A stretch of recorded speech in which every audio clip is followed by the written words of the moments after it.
Our goal is to really give you all the information, increase your financial literacy. If we can increase your financial literacy, you can make better decisions. If you can make better decisions, you will be wealthier.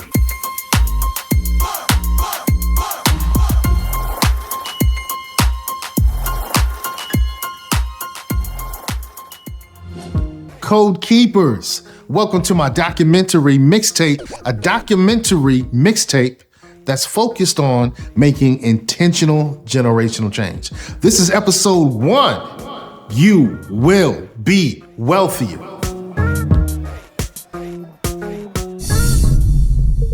My name is Donahue Baker. I'm a CPA, but also a real estate developer. I don't practice anymore, mainly because of real estate. And that's what I want to talk to you about.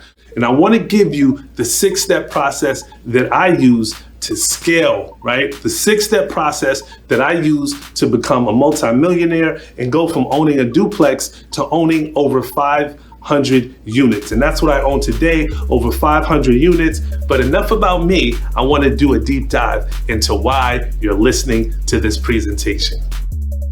So this is the story. My wife and I were flipping our first house, and something told me, you need to be filming this. You need to record this for posterity, right? So I'm thinking this is something I can pass on to my kids. So if I pass away, they can still follow the leader, right? And then I got this message in my sleep that is not about the flip. It's about the community. And that sat with me for a few days. And then the next dream I had told me this: the house is a euphemism for the world. The same way you can update the house, we can update the world to make things better for everybody. So this documentary mixtape is a mix of interviews that I've done on my podcast and in real life with some luminaries that are going to elucidate the fact that we can do things very differently than previous generations. We can do a generational flip. This episode, You Will Be Wealthier, is focused around Donahue Baker's 6 steps to generational wealth with some other highlights that will help change your mindset about our financial resources. It comes down to empowerment. When you take when you take ownership of your life, that I'm exactly where I am, because of me, then that's when you take the power back. But if you're blaming somebody else, then you absolutely don't have the power. It's exactly what I've been saying, and I continue to say it. Shift your mindset to shift your life. People are looking for this whole big bullet, this whole thing. It is that simple. When you shift the way you see things, then your life is going to shift. That is the big ta-da. That's the big secret. Your mindset is preventing you from having all of the things that you want in your life. How you see yourself, the standards that you have for yourself. If you don't have what you want in your life, you probably have low standards. You have low expectations. Raise your standards, raise your expectations. Shift your mindset, shift your life.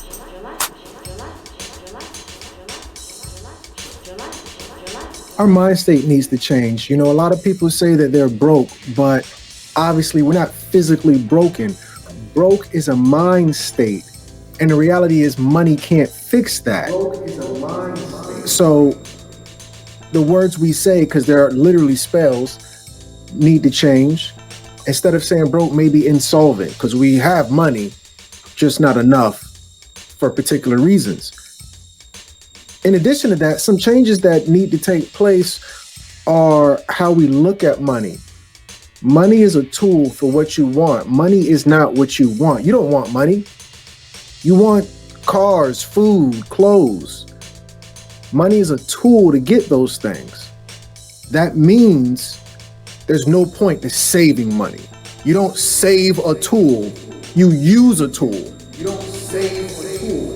What I'm going to bring you through are the 6 levels of creating generational wealth. The path to creating generational wealth is owning your business or owning real estate that pays you every single month to own it. I'm going to repeat. The path to generational wealth is owning real estate that pays you every single month to own it, or owning a business that does the same. I have a 3-year-old son. My 3-year-old son, his name is Legacy. My 3-year-old son owns a 6-unit apartment building in Newark, New Jersey. That was my gift to him to create generational wealth. That particular apartment building is gonna do 2 things for him. Number 1, if he chooses to go to college, or if he doesn't choose to go to college, that apartment building, just by pulling the equity out, can pay for that college. That's the first thing. The second thing that that's gonna do is that the income, the rental income from that apartment building puts him in a situation where he's not forced to take on a job, whether he chooses to go to college or not. He's not forced to take on a job because he has income. The goal, the focus of level 1 is I want you to become what we call a thousandaire. Basically, we define a thousandaire as a person that's capable of creating a business that makes at least, at minimum, $100,000 a year. So at each level, I want you to have one objective. This level 1 that we talked about right now is just to be a thousandaire. Being a thousandaire is super, super significant.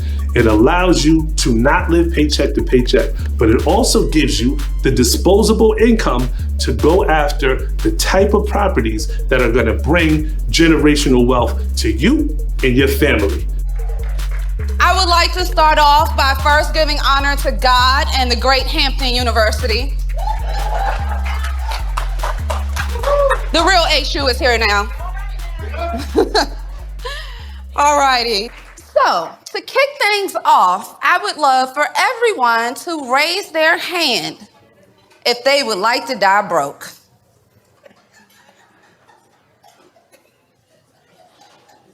Anyone? Well, some people say yes, some people say no, but the answer really isn't important. What is important is that you are able to make a choice. And as a 4th generation Washingtonian that graduated with $180,000 worth of debt and a 444 credit score, I know firsthand that not everyone gets the opportunity to make that choice. Well, it first started by shifting my self-image. My mother had trained me to think as a multi-millionaire. Well, I then got offered $350 million for my company from a Fortune 100 company out in LA. And I was trying to figure out what I should do. And one of my friends took me to meet one of the owners of Cisco Gas, and he's worth about $60 billion. And I asked him if I should take the $350 million. And he looked at me like I was talking about pennies. Like he didn't even like stop his activity, okay? He just, like I'm talking about a Slurpee.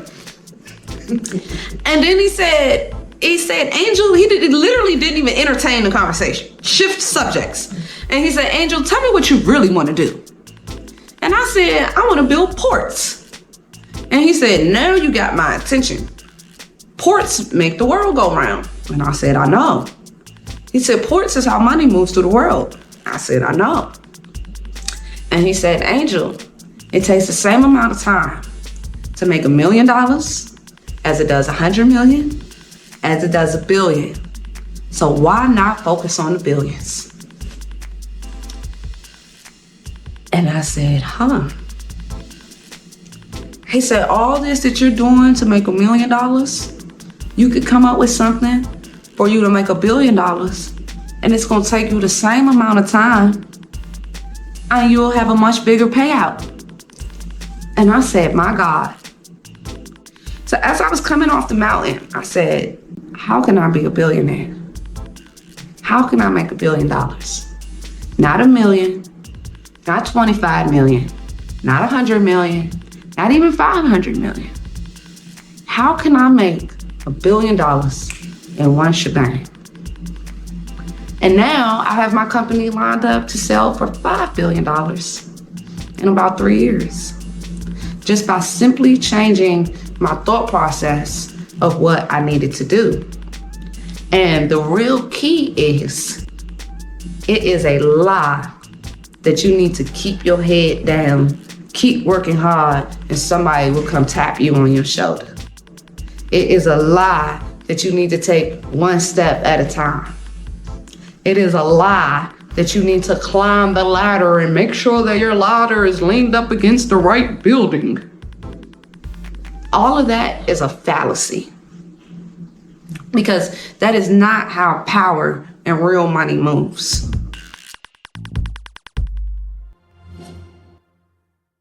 One of the coordinators. He's also the DB coach for state champion. Oscar C. Smith? Oscar Smith. Okay. We provide services to adults and adolescents affected by intellectual disabilities. I've never had real money until 2007. My first year, I made like $53,000. My second year, I went from $53,000 to almost $500,000. My third year, I went to the million mark. I generated $1 million. And in my third year, I bought a $500,000 house. I bought 4 cars. I bought all the Jordans I could get my hands on. I bought expensive watches, took families on trips. Everybody had to know I had money. One thing I didn't do was pay my taxes. I didn't pay my taxes. I didn't save for emergencies. Everything was short term with me. I didn't have somebody to tell me how I need to conduct myself with money like that. You know, I still was that Northview kid, but I had all these financial resources. So in 2009, 2010, the IRS comes and says you owe about $538,000. Once you hit penalties and interest, $500,000 turns to $1 million very quick. That's why I always tell anybody going into business, please mind your taxes. That's the one thing that will shut you down in a heartbeat. So I had $1 million problem. Still didn't know how to conduct myself business-wise. I decided to go to school. I decided to find a mentor. I decided to get around anybody that was doing better business than me. Anybody had a nicer car, a bigger office, anybody doing that I felt that was doing better than me, I tried to be around. So I could just learn something, because I didn't know what I was doing. And nobody knew. Everybody, I had outgrew everybody around me. So I was kind of by myself. So I started going to TCC in 2011. Started learning things, I started getting around people, started getting advice. And one of the things I remember a guy told me when I was asking him, he said, well, who's your financial advisor? I said, what do you mean? He was like, well, who's your financial advisor? I said, well, I don't feel I make enough money.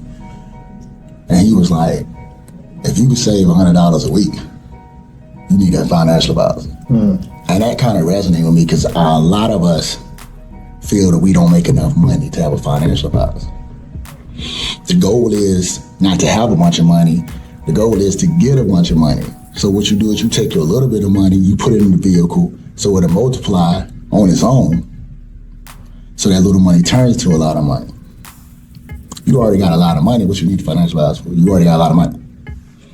But you got a little bit of money and it's consistent, you take that money and you put it in a vehicle to make it do something. So I got a financial advisor. He said, you want to be a millionaire, it's going to take you about 10 years. Once again, direction. I don't want to take 10 years and do it as soon as possible. So I was aggressively investing, aggressively saving, aggressively investing, building my business up, building other businesses up, doing everything I could. 7 years, I became a millionaire. You know what I'm saying? As far as assets, liquid cash, you know, equity, I became a millionaire. I mean, I accumulate over $1 million. At level 2, the situation changed. You're in a position where you're not living paycheck to paycheck, right?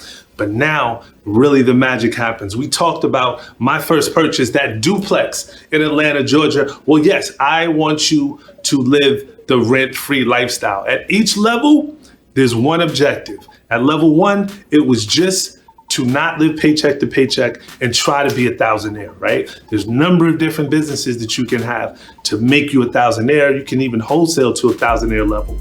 But the whole objective is you need to be a thousandaire so you're not living paycheck to paycheck. At level 2, it's different. At level 2, you're supposed to live the rent-free lifestyle. What I mean by that is basically your living expenses should be paid by another tenant, right? The approach that I did is that I bought a duplex, lived in one side, rented out the other. Allowed me to live virtually rent-free, mortgage-free, right? You could do the same thing. If you have a triplex or a quad or a fourplex, I don't know what part of the country that's really home to you, but the bottom line is that if you have residual income coming in that allows you to live a rent-free lifestyle, it changes your mindset.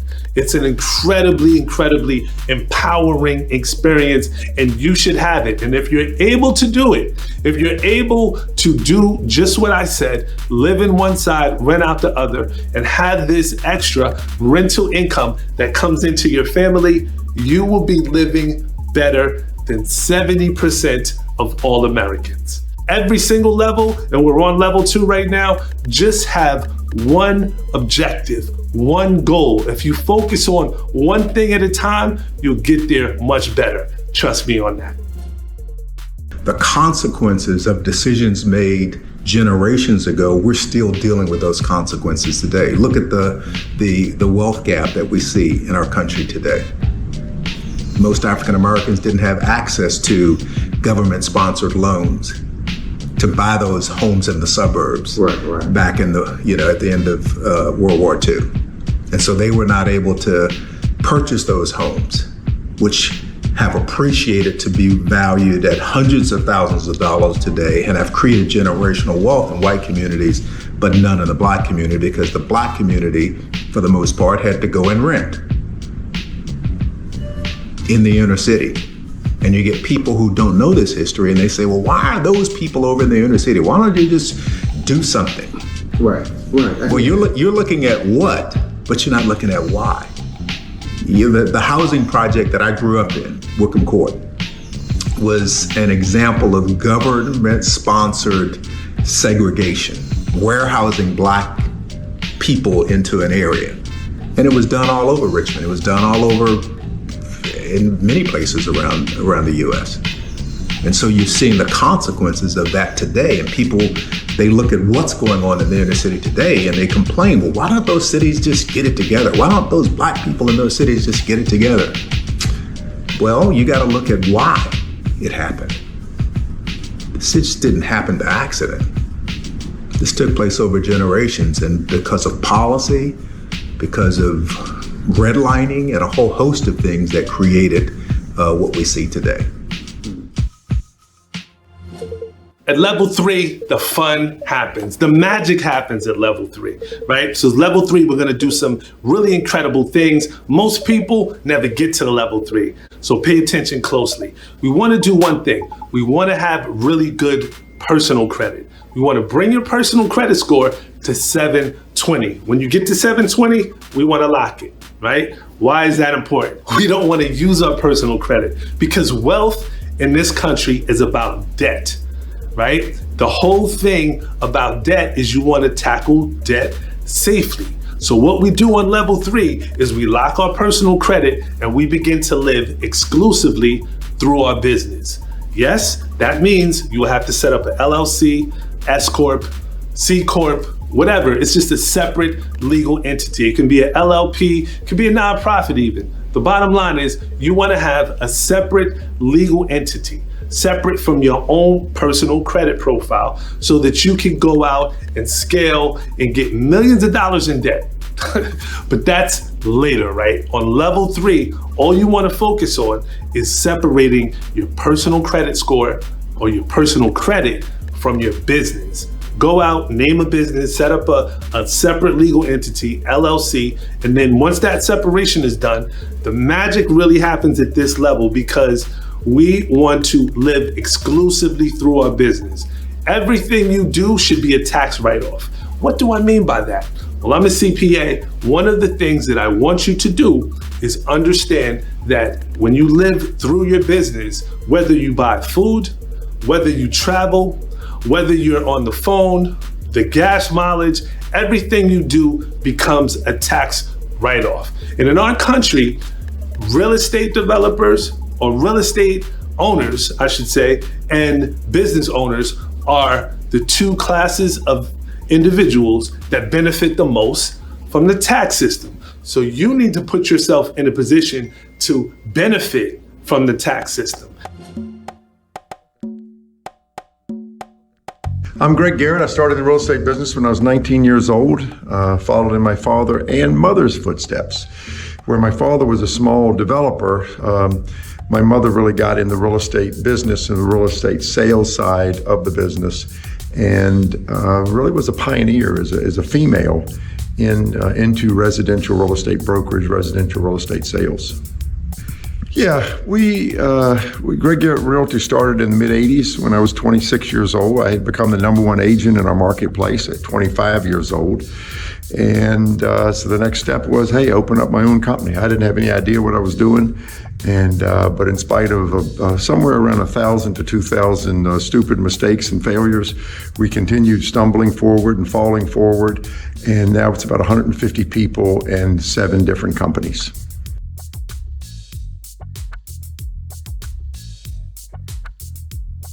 So I'd like to share something with you. I had an experience about 2 weeks ago with some colleagues of mine in my day job, Jewish couple, and that'll become apparent in just a moment why that's important.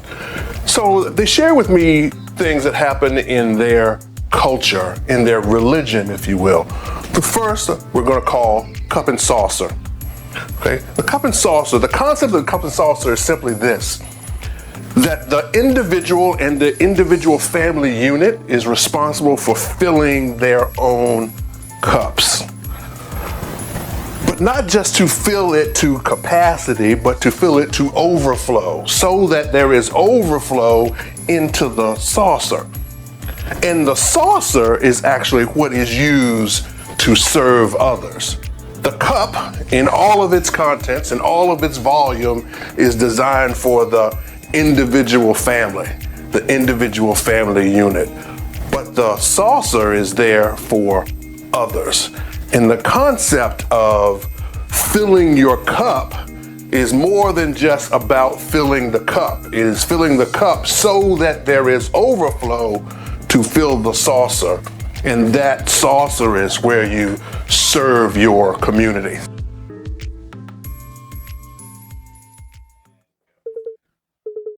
Number one, we said the one objective at level 1 was to go out and become a thousandaire. The whole purpose of that is we do not want you living paycheck to paycheck, right? That's not the mindset to be in. We do not want you to live paycheck to paycheck. So become a thousandaire. Level 2, we wanted you to live the rent-free lifestyle, right? What we mean by the rent-free lifestyle is very simply, you should have rental income coming in to basically take care of your rent or your mortgage. One or two. If you're renting, you should be owning something that has rent coming in that takes care of your rental. So that way you're living a rent-free lifestyle. If you're able to do that, you live better than 70% of Americans. At level 3, we said one of the things that the one objective that we wanted to focus on at level 3 was separating your personal credit profile from your business credit profile, making that switch and living through your business exclusively. At level 4, and when I say this, I don't want you to think I'm crazy. I don't want you to think I'm bonkers, right? But it's very important. At level 4, I want you to go out and get $1 million in debt, right? We're not talking about bad debt. We're not talking vacations, rental cars, clothes, nothing, exotic vehicles, planes. We're not talking any of that stuff. What I'm talking about is I want you to go out and get $1 million of good debt, buying assets that pay you to own them through your business. That is the safe way to do it. Use your business credit to go out and get $1 million in debt, right? At level 5, something incredible happens. You've gone from a thousandaire to a millionaire. And that's what we do, right? Part of my process is taking thousandaires, bringing them along this journey. It's something that I've done as a CPA and as an advisor, right? But at level 5, you actually become a millionaire. At least on paper, that is, right? Because that's the point in which the assets you own should actually, minus the liabilities, mortgages and everything, minus those, should actually equate to at least $1 million, which technically makes you a millionaire. So all of that debt, the $1 million in debt that you accumulated at level 4, at level 5 turns into equity.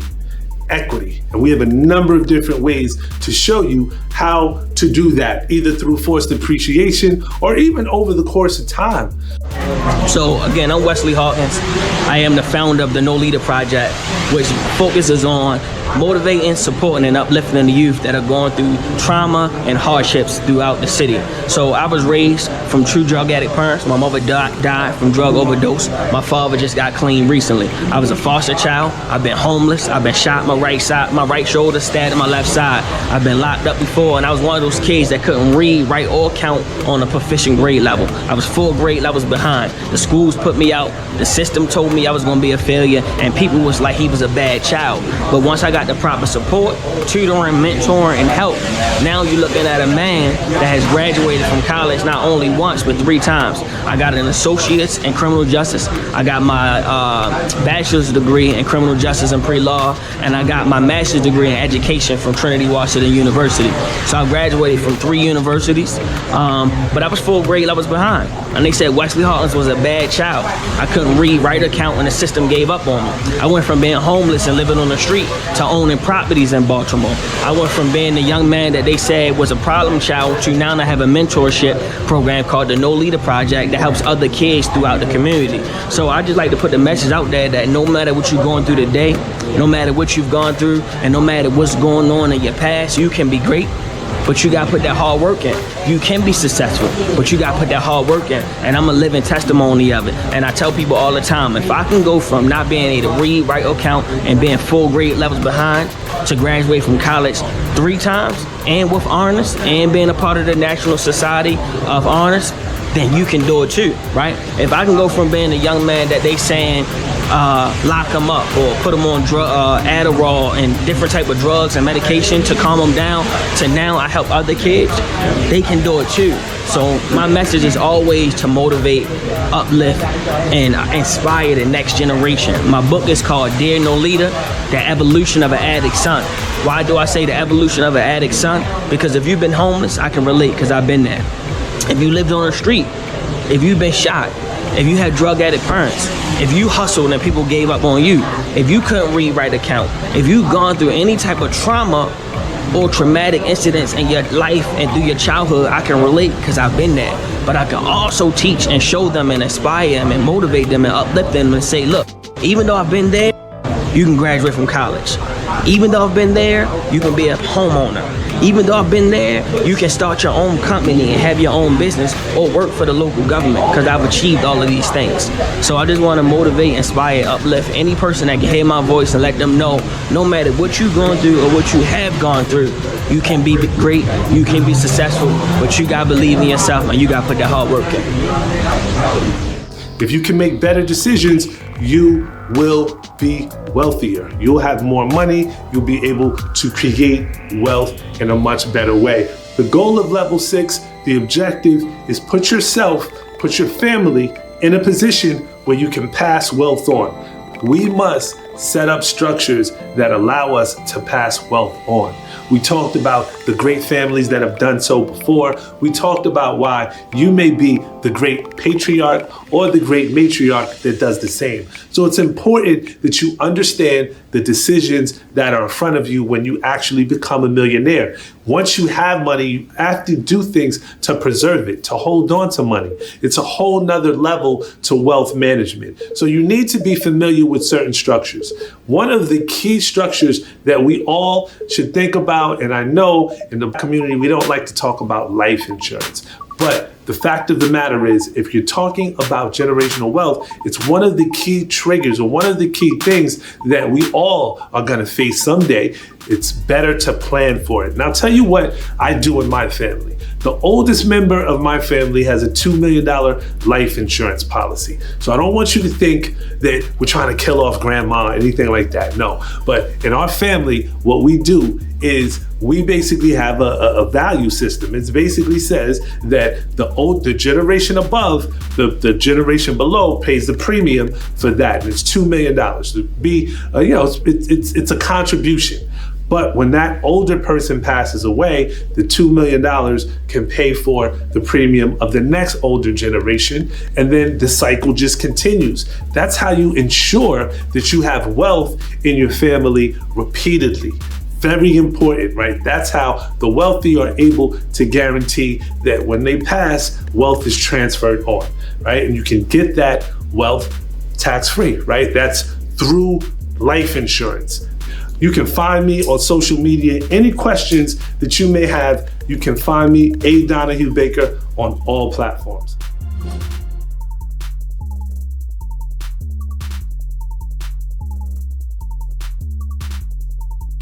My goal is to create more entrepreneurs, more real estate developers, and that's why I decided to start a bank.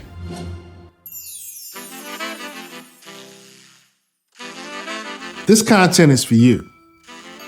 This content is for your children's children.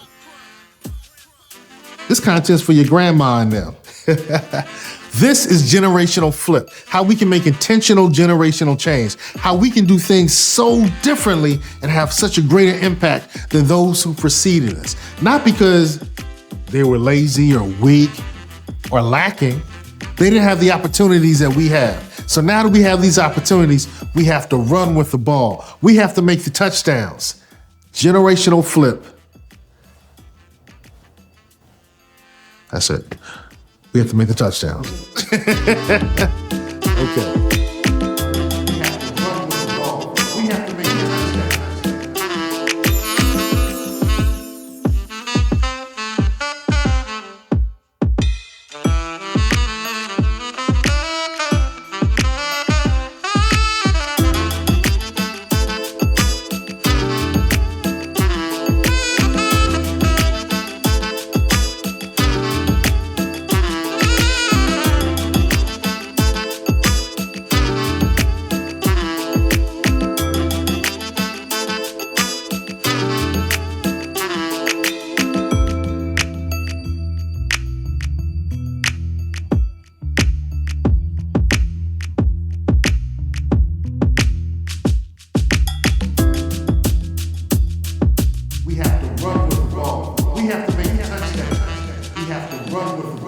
We have to make the touchdown.